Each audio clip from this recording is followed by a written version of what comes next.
I stuff that even in there.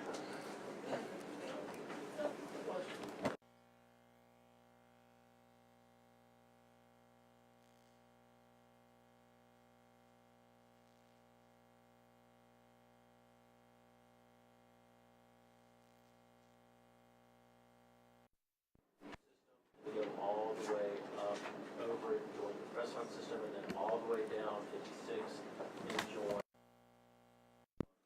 Darryl picks up and goes all the way to railroad tracks. Darryl, is that right? Railroad tracks. So the cross street where the work is happening right now. the work is happening at. That's what it's telling me. Huh? It's stuck in my brain.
So where's that been?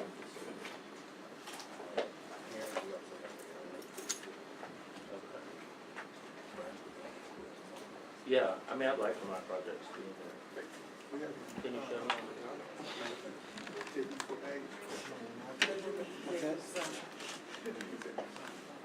Oh, you need the list.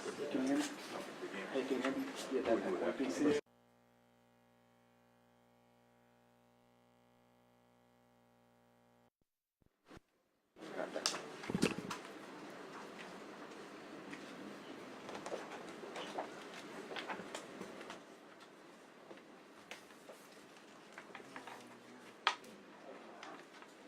So where's the Shades Creek Green?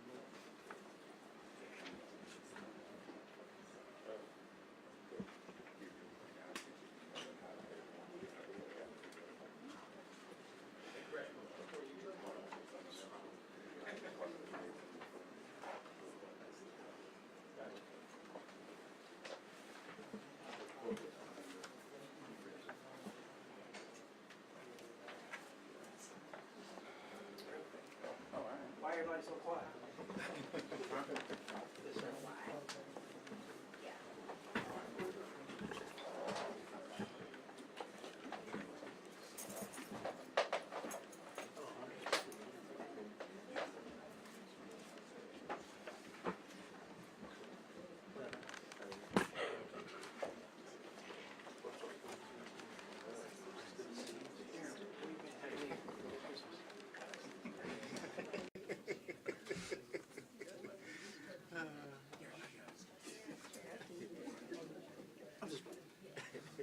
Everybody good this morning?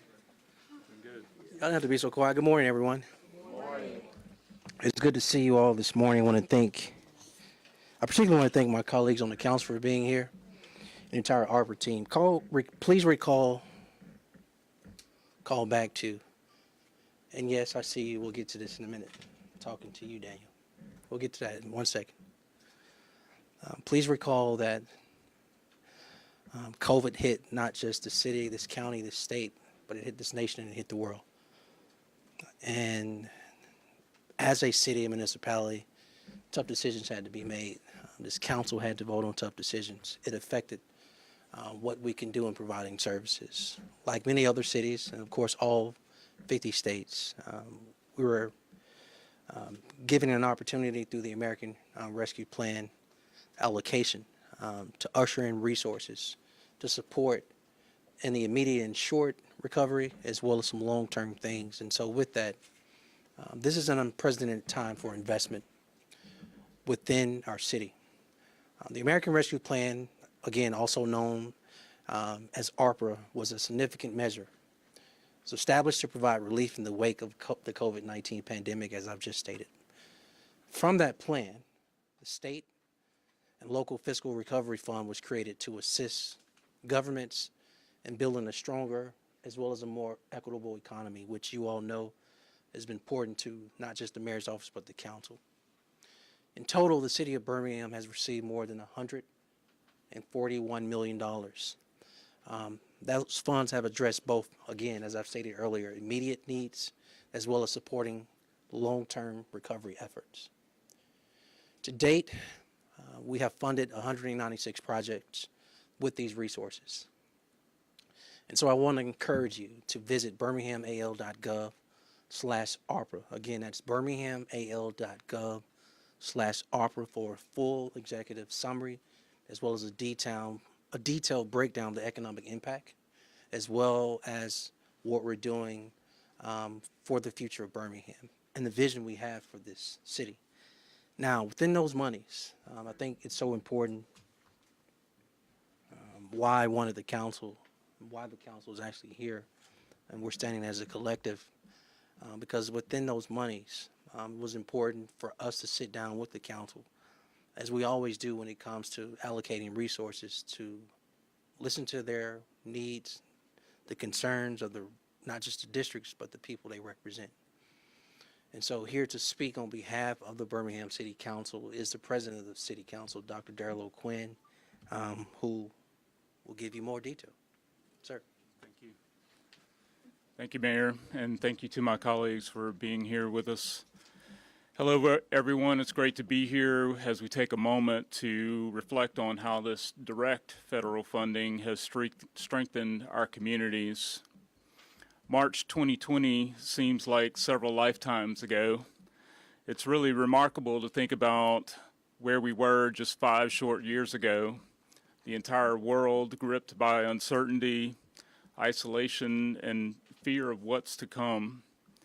No one knew what to expect, but during those early months, we witnessed so many acts of strangers helping one another, donations, sacrifices made by our medical workers and first responders, so many moments that rekindled hope when we needed it most.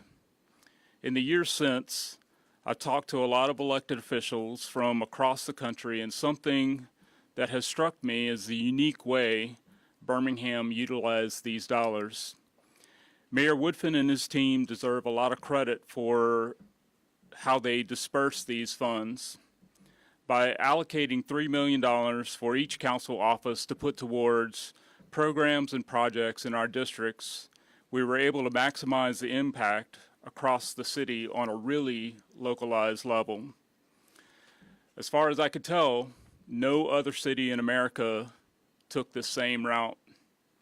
I think it's a testament to Birmingham's resiliency and our collective determination to turn obstacles into opportunities. Much like the World Games in 2022, our ability to capitalize on this opportunity has provided proof of concept. It showed we had the capacity for more direct federal funding into our city without having to clear the bureaucratic hurdles in Montgomery. At times, Birmingham may seem like a small town, but all 99 neighborhoods have 99 things that could be fixed or improved. Our approach allowed us to really tackle these hyper-local issues, and we'll continue to reap benefits of this landmark federal funding for decades to come. We're grateful for everyone in our communities who brought these programs to our attention and who put in the hard work every single day. Your continued support and engagement is what makes Birmingham such a special place to call home. Thank you. I want to thank, again, Dr. Darrell O'Quinn, who leads the Birmingham City Council, for speaking on behalf of the Birmingham City Council, that is. I want to also thank Wardine Alexander, the Pro Tem, who represents District 7. I want to thank Clinton Woods, who represents District 1, Hunter Williams, who represents District 2, Valerie Abbott, who represents District 3, as well as JT Moore, who represents District 4, and keep my math in my head going, Crystal Smitherman, who represents District 6, Carol Clark, who represents District 8, as well as Latonya Tate, who represents District 9. This council and the mayor's office, we were very fortunate, because we could not have done this alone. We were fortunate enough to have Chris Hatcher, along with an internal team and some external partners that he will share some more information on the journey they've had over the last few years of getting these projects out of the door to make positive impact on community. With that, everyone, Chris Hatcher.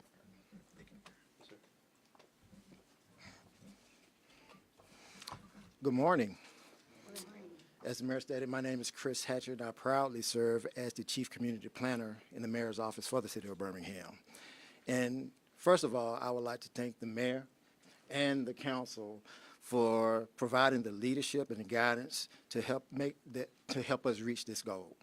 This is not an easy task. It seems like spending $141 million. We would all like that. We would all like to have that responsibility, but when you have to meet all of the stringent federal guidelines and compliance issues that we have, it could be daunting. So, with the mayor and council support, we were able to put together a dynamic team of individuals to help us through the process. First of all, I want to thank our ARPA team, Ms. Tiffany Thompson. She is a ARPA project manager, and Mr. Octavius Rogers, who is our ARPA program analyst, and they've done an extraordinary job on the internal and external engagement with all of our stakeholders in order to bring us here today to celebrate this accomplishment. I want to also thank some of our other interdepartment teams that without their effort and support, we would not be here. That includes our finance department and their team members and our grants who are responsible for our report to the Treasury government, to the Treasury. I want to thank our members of our Office of the City Attorney, which the mayor stated we had 196 projects. All of those projects had contracts that had to be drafted in order for the council to approve them. They were integral in this process. There are various, I'll be here all day if I had to go down every group that was integral in this process, but I want to thank all of our internal partners. And I want to also thank our external partners, our EY team. Our EY team, they are our external company that we hired to make sure to guarantee that we meet all of our compliance benchmarks with the federal government. And again, they came in, at a time where we were, in the process of developing this program, and they provided a good sounding board and helped us create that foundation that we could obligate these dollars. But while we take a brief time here to celebrate the obligation of the dollars, it's not over. We've got the money obligated. Now we have to expend the funds. So basically, we have till December 31st, 2026 to guarantee that all of the funds are expended. Or guess what?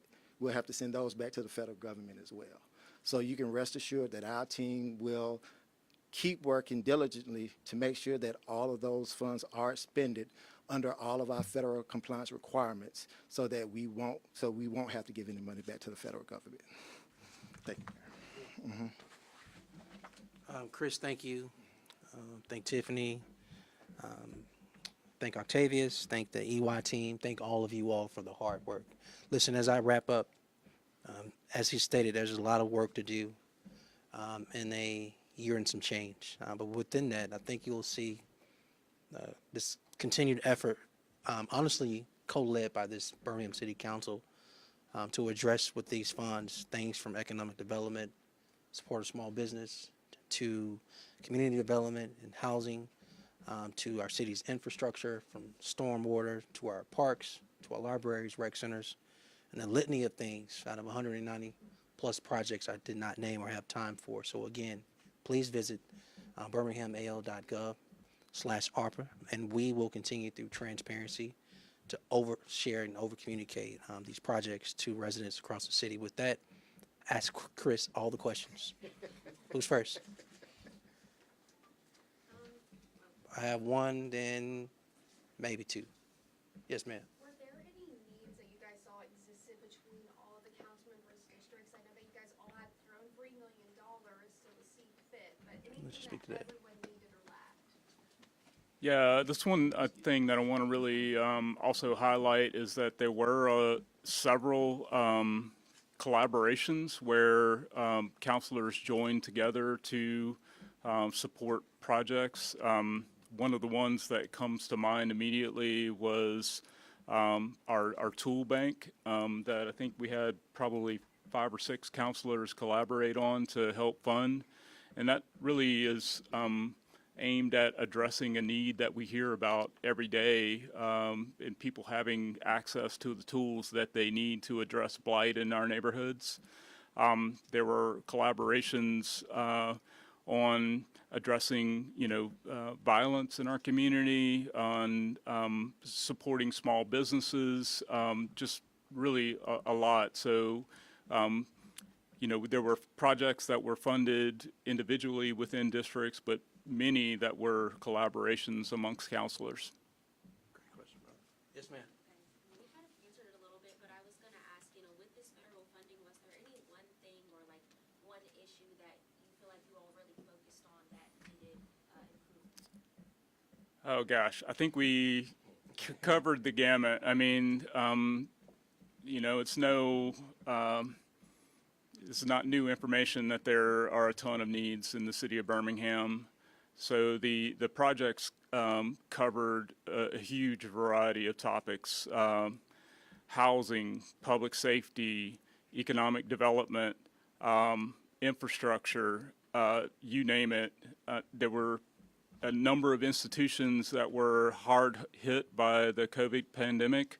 I'll give you a good example, the Alabama Theater saw a dramatic decrease in their attendance. They were literally shut down for a period of time, so we were able to support them. BCRI had the same issue. So I don't think there was a subject area that went untouched.